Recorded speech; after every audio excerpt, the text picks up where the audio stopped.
மனைவி மக்களை நேசிக்கிறவங்க சத்தியமா இந்த ஒரு தப்பை மட்டும் பண்ணாதீங்க. அதாவது நிறைய கணவன்மார்கள் என்ன பண்றாங்கன்னாக்கி, வீட்டுக்கு தேவையானதெல்லாம் நம்ம செய்றோம். இதுக்கப்புறம் அவங்க என்ன தெரிஞ்சுக்கணும்? அப்படின்ன மாதிரி ஒரு மைண்ட் செட்ல இருக்கிறாங்க. நம்ம என்ன கேட்டாலும் வாங்கி குடுக்குறோம்.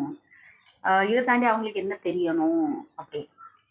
எங்க சித்தப்பா ஒருத்தங்க வந்து சமீபத்துல இறந்து விட்டாங்க. அப்போ அவங்க வீட்டுக்கு நான் போயிருந்தாரு. அந்த சித்திய சொல்லி அழுவுறாங்க. இவ்வளோ நாளும் என்னன்னே தெரியாம எனக்கு எல்லாமே என்னுடைய தேவைகள் எல்லாமே பூர்த்தி செஞ்சீங்க. இனி நான் எங்கிட்டு போவேன்?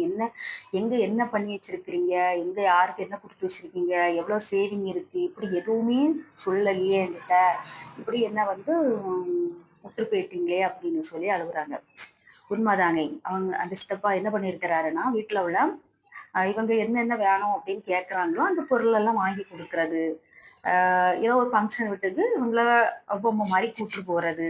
ரொம்ப ஓரளவுக்கு சொந்த பந்தங்கள அறிமுகப்படுத்தாம, அப்படி போனோமா, வந்தோமா, சாப்பிட்டோமா இந்த மாரி ஒரு சைஸா இருந்திருக்கிறாரு.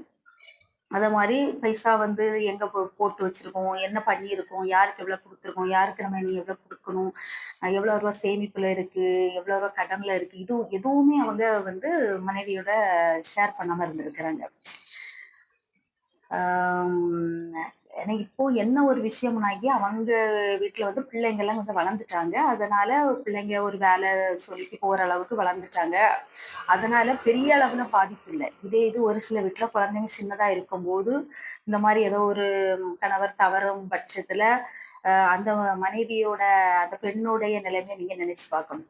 யாராச்சும் இந்த மாதிரி மனைவியோடு சில விஷயங்கள் ஷேர் பண்ணாம இருந்தீங்கன்னா, தயவு செய்து அந்த தப்பு பண்ணாதீங்க. இங்க இங்க இந்த இடத்துக்கு ரூபாய் இவ்வளோ சேவ் பண்ணி வச்சிருக்கேன், இவ்வளோ கடன் இருக்கு, இந்த மாதிரி அந்த மாதிரின்னு எல்லாமே வந்து அத வரவு செலவுக்கு இதா இருந்தாலும், ஒரு சில சொல்லக்கூடிய பர்சனல் விஷயங்களா இருந்தாலும் சொல்லி மனைவியோட ஷேர் பண்ணுங்க.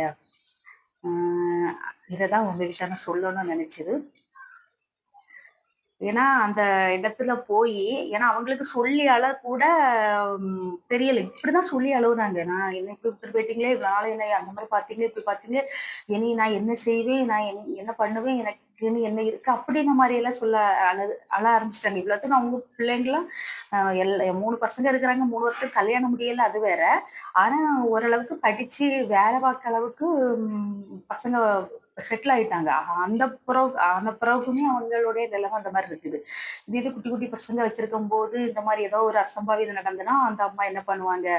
அதனால ஒரு சி ஒ இந்த மாரி விஷயங்கள கண்டிப்பா மனைவியோட ஷேர் பண்ணணும் அப்படின்னு நான் இது மூலமா உங்களுக்கு தெரியப்படுத்துறேன்.